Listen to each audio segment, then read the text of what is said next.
दरअसल पाकिस्तान में एक बात हो रही है, आपकी बात काटने लगा हूं कि ये नेपाल के अंदर लोग उठ पड़ते हैं, बांग्लादेश में लोग उठ पड़ते हैं, पाकिस्तानी नहीं उठते, यहाँ पे भी करप्शन है। हर फौजी, आप आईएसआई फैसलाबाद में जो हमला हुआ था, जो उसके दफ्तर पर क्या था, जीएच के ऊपर हमला था पिंडी के अंदर, वो क्या था? अब हम प्रेसिडेंट और आर्मी के चीफ के साथ बात करेंगे और आप बोल दीजिएगा इंडियन मीडिया और प्राइम मिनिस्टर मोदी जी को बोल दीजिए हमें तुरंत मीडिएशन टीम चाहिए, इंडिया से मीडिएशन टीम चाहिए, नहीं तो इधर नेपाल में सब तरह विध्वंस हो जाएगा।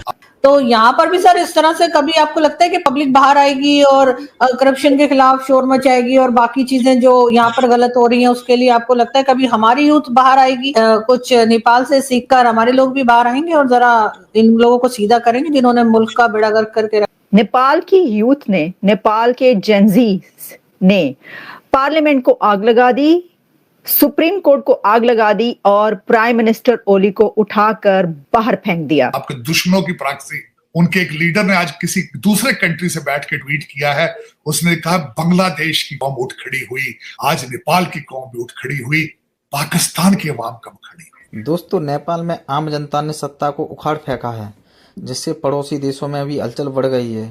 दोस्तों, इस सत्ता को उखड़वाने में किसी विदेशी ताकतों का हाथ सामने आ रहा है। दोस्तों, इन हालातों की वजह से भारत की सीमा पर भी अलर्ट कर दिया गया है। दोस्तों, इस वजह से पाकिस्तान में जो सत्ता में बैठे हैं उनकी भी टांगें लड़खड़ा रही हैं, उन्हें भी डर है कहीं हमारे यहाँ पर भी नहीं हो जाए। दोस्तों, आपको क्या लगता है, इनमें विदेशी ताकतों का हाथ है? भारत के चारों तरफ ऐसा हो रहा है, बांग्लादेश में भी, श्रीलंका में, अब नेपाल में भी हो गया है। दोस्तों, कमेंट में जरूर बताएं। अभी तक वीडियो को लाइक नहीं किया तो लाइक कर दें और चैनल को सब्सक्राइब जरूर कर दें। धन्यवाद। ये नेपाल के अंदर लोग उठ पड़ते हैं, बांग्लादेश में लोग उठ पड़ते हैं, पाकिस्तानी नहीं उठते, यहाँ पे भी करप्शन है। अगले दिन ख्वाजा आसफ ने वो कहा कि देखें वो सड़क टूटी हुई है, खा गए, करप्शन, लूट गए, लेकिन किसी बंदे ने परवाह ही नहीं, इन्होंने की नशा किया है, इन्होंने क्या मसला है? उठ 9 मई तो सुते थोड़ी सन, 9 मई उठे सन ना, इनकलाब ते आ गया से उस दिन। चिमा साहब, 9 मई को क्या था? हर फौजी, आप आईएसआई फैसलाबाद में जो हमला हुआ था, जो उसके दफ्तर पर क्या था, जीएच के ऊपर हमला था पिंडी के अंदर, वो क्या था? कोर कमांडर के घर पे हमला, वो क्या था चीमा साहब? वो यही था ना? वो क्या था? वो यही था। आपके ऊपर इनकलाब, हाँ ये जरूर कहें कि इनकलाब में ताकत नहीं थी, शुरली थी। उथे पटाखे ने शुरलियां सा, ये कहो ना कि हमारी शुरलियां छोटी क्यों है? आपका इनकलाब आया था चीमा साहब, आपका इनकलाब आया था। इस्लामाबाद में एक बच्चे ने कहा था, देखें जी हमें आगे से पुलिस वाले थप्पड़ मारते हैं, हम इनकलाब कैसे लाएंगे?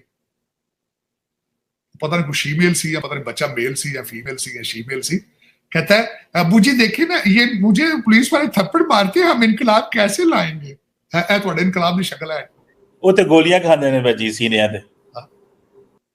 ये मैं उनकी कहा मेरे मुंह च उत्ते कुड़ियां चाड़ के नचाने नाल चीमा साहब इनकलाब तो नहीं आते। इमरान खान के जलसे च अज मेरा नचने नूं जी करदा। इमरान खान के जलसे ते चरसां चल रहीआं ने ते थल्ले चरसां दे सूटे ते उत्ते बीबियां नच रहीआं ने। चलो इनकलाब।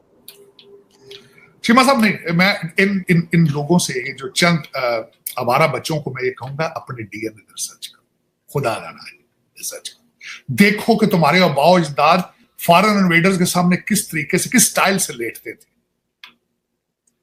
किसी के इनकलाब के ऊपर इस तरह ना करो, अपने डीएनए पे पहले रिसर्च करो, मैं ये फरमाऊंगा। और दूसरा, खुदारा अगर तुम लड़ाके नहीं हो, तुम फाइटर नहीं हो, कि इंग्लिश के मैथ पे तवज्जो दे लो ताकि रोटी खाने के काबिल हो जाओ। ये आवारगी छोड़ो, बहुत होगी आवारगी।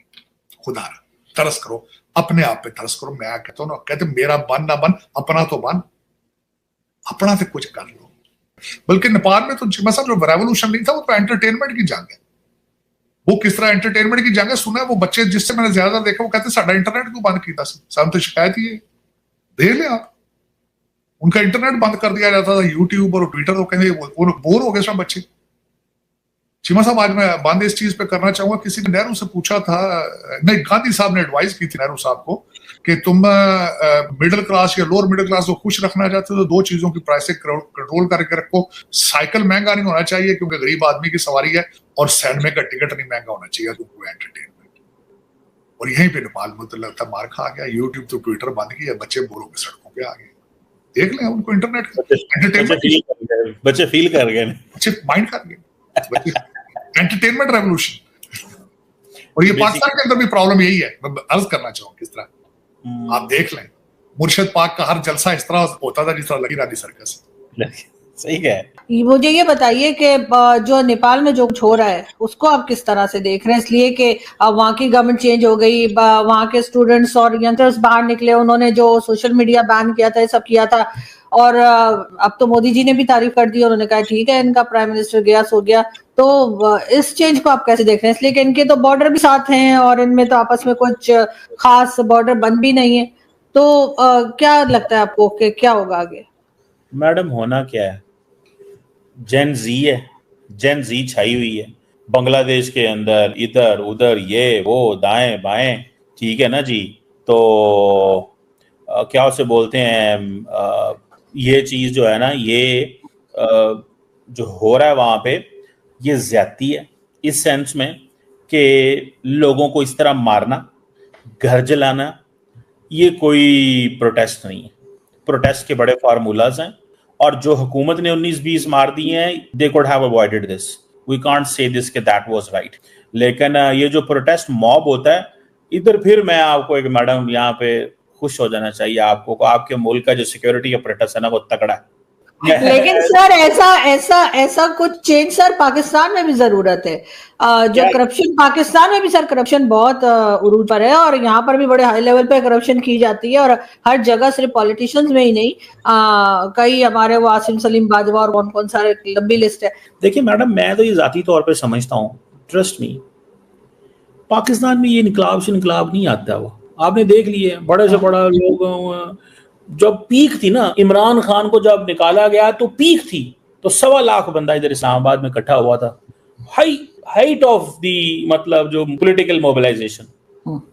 मुझे याद है मैं उन दिनों नेपाल ही था, तो मैं नेपाल में पूछा तो उन्होंने कहा जी कि हमारे यहाँ नेपाल में तेल महंगा था, पाकिस्तान में उन दिनों तेल सस्ता था, इमरान खान की गवर्नमेंट के वो कुछ दिन थे।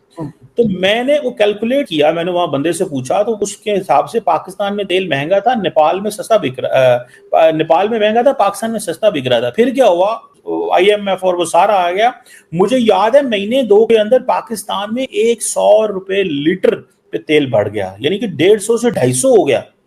मैडम कोई बंदा ही नहीं बाहर निकला, किसी ने बात ही नहीं की, किसी को तकलीफ ही नहीं हुई, ना अमीर ना गरीब। मतलब मैंने पाकिस्तानियों को बाहर निकलते देखा था जब बिजली नहीं होती थी, बाकी किसी टाइम कोई परवाह नहीं है क्या हो रहा है क्या नहीं हो रहा।